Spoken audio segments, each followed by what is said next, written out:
Bro, Paul Whelan is not a journalist. Paul Whelan is not a journalist at all. Paul Whelan is 100% an agent that got.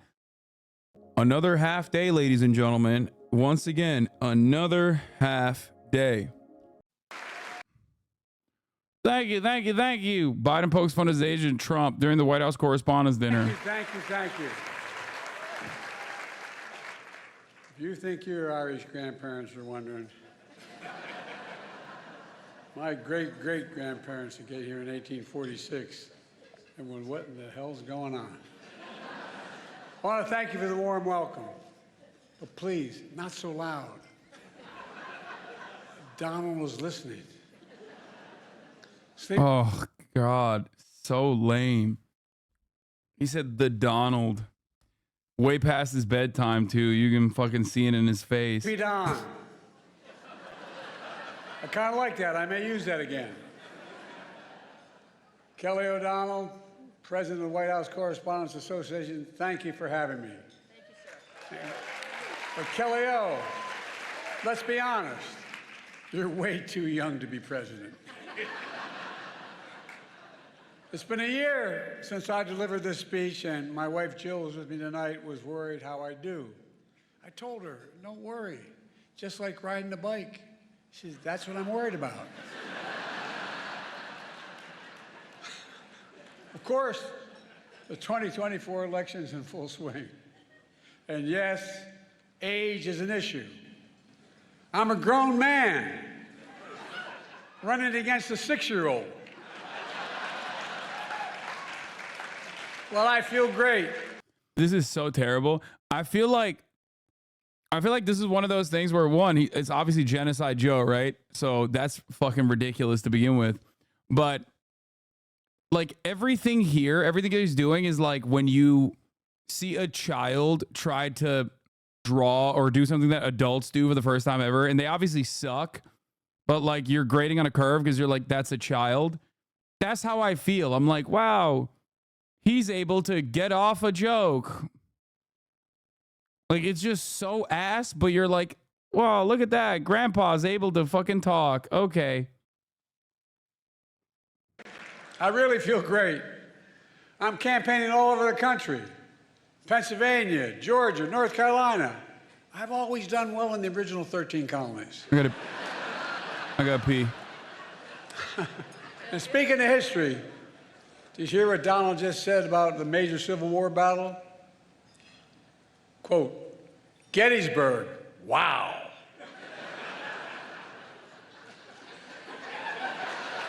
Trump's speech was so embarrassing, the statue of Robert E. Lee surrendered again. But look, age is the only thing we have in common. My vice president actually endorses me.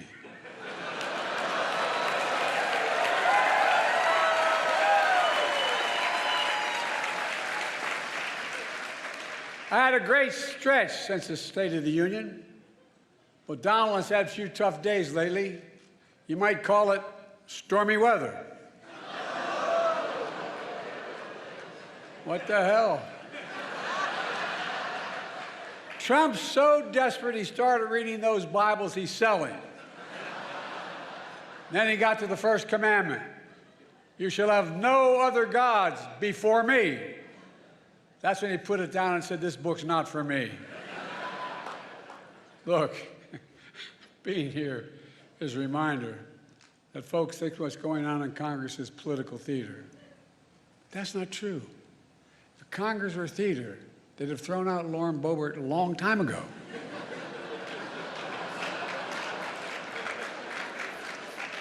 Now, to all my friends in the press and Fox News, some of you complain that I don't take enough of your questions. No comment. Of course, the New York Times issued a statement blasting me for, quote, active and effectively avoiding independent journalists. Hey, if that's what it takes to get the New York Times to say I'm active and effective, I'm for it. It's okay.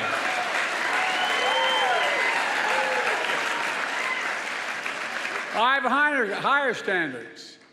I do interviews with strong, independent journalists who millions of people actually listen to, like Howard Stern. And I know you're looking around and saying, this guy's been doing this for 50 years. He's had his moment. Give him someone else a chance.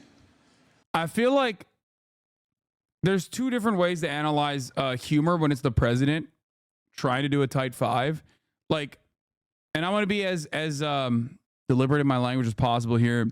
When Obama made the I'm going to drone strike the Nick Jonas brothers or the Jonas brothers joke, that's a good joke. It's just really fucking gross coming from Obama because Barack Obama actually engaged in the extrajudicial killing of an American citizen, right? But it's still a well-delivered, good joke. For Joe Biden, a lot of his jokes are not even good, not even well-delivered, and it's also obviously gross because it's coming from Joe Biden. Does that make sense? Do you understand what I mean? Not to hype up like Jon Favreau and Lovitz, but they wrote a decent fucking tight five for Obama. To say that, I say, Lauren, ignore the critics. Ignore the critics. Lauren's a great friend who's had 8 comedians play me over the years on Saturday Night Live. 8. And who the hell says I'm not a real job creator? Look, Lauren's had even more comedians and actors joke about me, like the funny guy in Weekend Update, Michael Che. He's hilarious. Scarlett Johansson, you did such an incredible job in your State of the Union rebuttal that you should be do Weekend Update. Clearly, you're the funny one in the family. Look, folks, on a serious note, in addition to marrying up, Colin and I have another thing in common. We both find strength in family. I got to spend some time with his family yesterday in the Oval Office.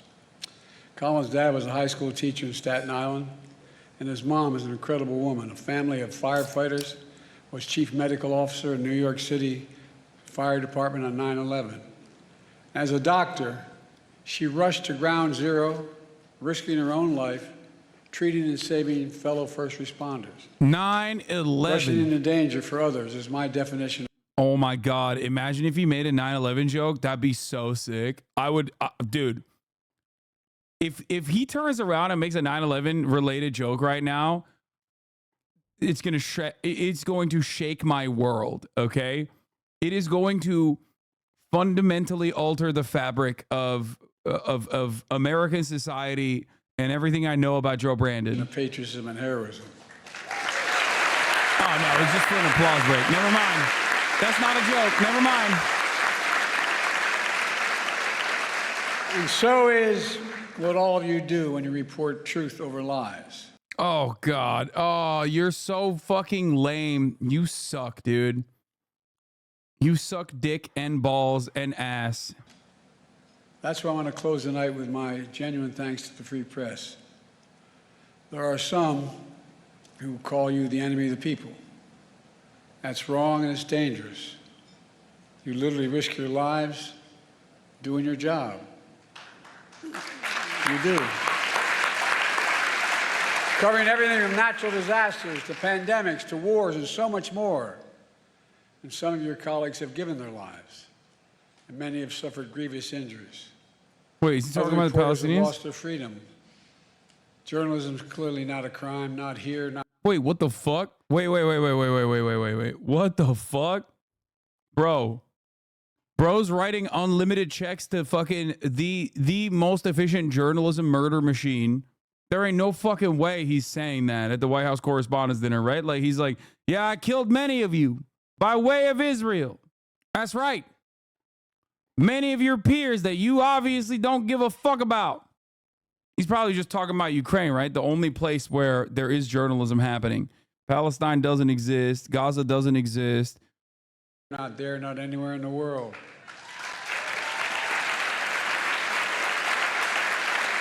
And Putin should release Evan and also immediately. Yeah, it was Russia. Okay, got it. Only Russia's doing crimes against journalism. Only Russia. Israel, on the other hand, loves journalism so much, they're giving him hugs. Hundreds of them, as a matter of fact. Just we're doing everything we can. We're doing everything we can to bring home journalists, fellow journalists, Austin, and all Americans like Paul Whelan, you know, who wrongfully detained all around the world. And I give him orders to Biden. We're not going to give up until we get them home.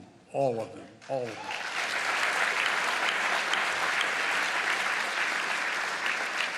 Wait, what? On the third anniversary of January 6th, I went.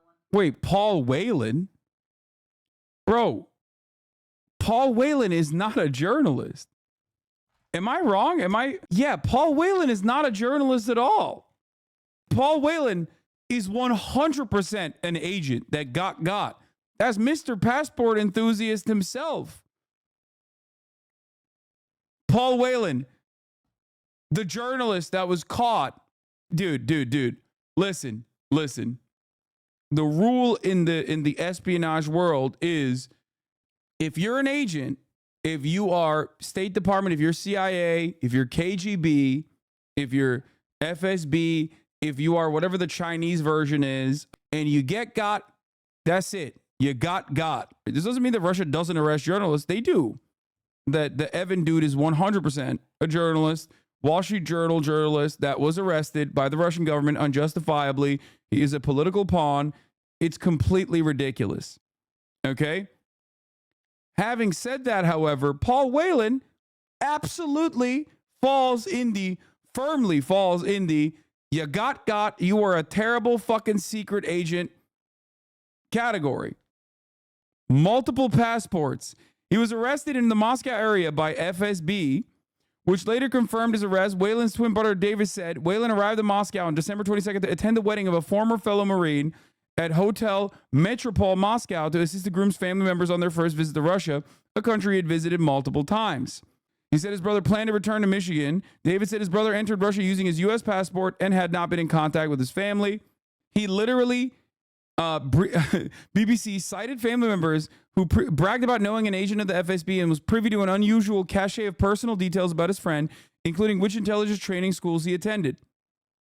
Whelan said the man was one of his oldest friends in Russia and that he had visited the man's house in winter before the arrest. He loaned his friend 80,000 Russian rubles. Whelan, his longtime friend, framed him by appearing unexpectedly in the hotel, followed by authorities who later arrested him. I love the way that they're covering this story. I love the way that they're covering the story. He got caught with secret material that he literally bought for 80,000 Russian rubles and like 8 different fucking passports, bro. That's insane. Like, he was just hey, listen, you guys don't understand. Paul Whelan, he's just a passport enthusiast who had all of this intelligence in a fucking USB drive as a passport enthusiast with many different passports. He just, that was a special interest. Is like sensitive intelligence materials, you know what I mean? It's just like, I think you guys are fucked up. Why are you against American journalists? Don't you think journalism is important? Yes, I do. I do think it's important. I think it was more than 80,000 Russian rubles, or 80,000. Source claims $80,000 in cash as opposed to 80,000 Russian rubles worth $1,000 US, temporarily confiscated during customs inspection. According to Whelan's brother David, this report of MBK is a defamatory lie. Whelan was formally charged on January 3rd, 2019, according to the Russian news agency Rosby. By the way, there's no time where this motherfucker ever even did journalism. So I don't know why the fuck Joe Biden is calling him a journalist here. Like, it's not like there's any journalism that he has ever done. I went to Valley Forge, and I said the most urgent question of our time is whether democracy is still the sacred cause of America. That is the question the American people must answer this year. And you, the press, play a critical role in making sure the American people have the information they need to make an informed decision. Biraz da A defeated former president has made no 1.3, secret of his 1.4. attack on our democracy. He said he wants to be a dictator on day one, and so much more. He tells supporters he is their revenge and retribution. When in God's name have you ever heard of another president say something like that? And he promised a bloodbath when he Bro, this is not even funny now. He's just complaining about Donald Trump. loses again. We have to take this seriously. 8 years ago, you could have written off it as just Trump talk, but no longer, not after January 6th. I'm sincerely not asking of you to take sides, but asking you to rise up to the seriousness of the moment. Move past the horse race numbers and the gotcha moments and the distractions, the sideshows that have come to dominate and sensationalize our politics. And focus on what's actually at stake. And I think in your hearts you know what's at stake. The stakes couldn't be higher. Every single one of us has a role to play, a serious role to play, in making sure democracy endures, American democracy. I have my role, but with all due respect, so do you. In the age of disinformation, credible information that people can trust is more important than ever. And that makes you, and I mean this from the bottom of my heart, makes you more important than ever. So tonight, I'd like to make a toast. To a free press, to an informed citizenry, to an America where freedom and democracy endure. God bless America. Is it normal for the Correspondent Dinner in an election year to be so focused on the president's opponent? Yes. But I don't really care about the civility and the aesthetics of that front as much as I care about the fact that journalists have been ruthlessly fucking slaughtered with the weapons that we've sent over to Israel, and the press is completely suppressing the truth and has for a very long time until it became impossible to avoid, harder than the top of the hour. I'm going to turn it over to Kelly, then you'll hear from a real comedian. I think I know what I'm in for. You know, Colin Jost has taken aim at me before with his jokes. Oh, I'm sure. You ready? Like saying, after winning the South Carolina primary, Biden barely edged out his closest rival. Time. Colin, when I win, I'm going to have a whole hell of a lot of time. Thank you, everyone. Hello. That was hard-hitting journalism you saw in The Owl. I don't even know if I want to watch this shit, dude. It's like the worst of the worst. Trump on the dinner. The White House Correspondents' dinner was really bad. Colin Jost bombed, and Crooked Joe was an absolute disaster. Doesn't get much worse than this.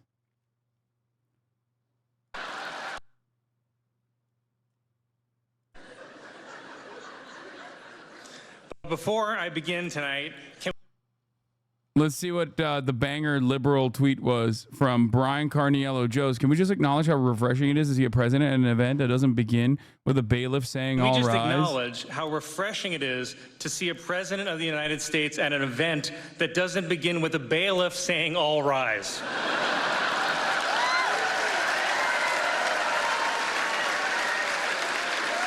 This guy has sex with Scarlett Johansson. Just saying. You know, something you should consider. And I would like to point out, it's after 10 p.m. Sleepy Joe is still awake, while Donald Trump has spent the past week falling asleep in court every morning. Oh, God. Oh.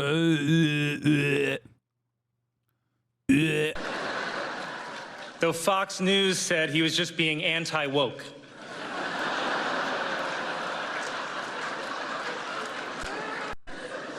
Oh, God. Y'all really want me to watch this whole fucking speech? I will lose it. I will lose my goddamn mind. I will die if I watch this. She stepped down from Oxfam because they asked her not to be a spokesperson for SodaStream. That's so funny. It's like the most mid... God, I love... Israeli inventions are phenomenal. You got Waze, SodaStream, the worst techno music you've ever heard. The only good Israeli invention is oftentimes in the field of surveillance technology, which is objectively bad for most people. I love the fact that she had to step down from being an Oxfam spokesperson because she was like, no, I have to literally keep pumping SodaStream. Like, I have to. You don't understand. This is very important to me. Silence at Correspondence dinner. By the way, the TikTok. The painful silence when people in your audience are the crooks taking away America's freedom of speech. Could be outlawed in the U.S. by the end of this year. Isn't it crazy, by the way, that TikTok could be outlawed in the U.S. by the end of this year? That's a real shame, because we're going to need TikTok to document who is storming the Capitol next January 6th.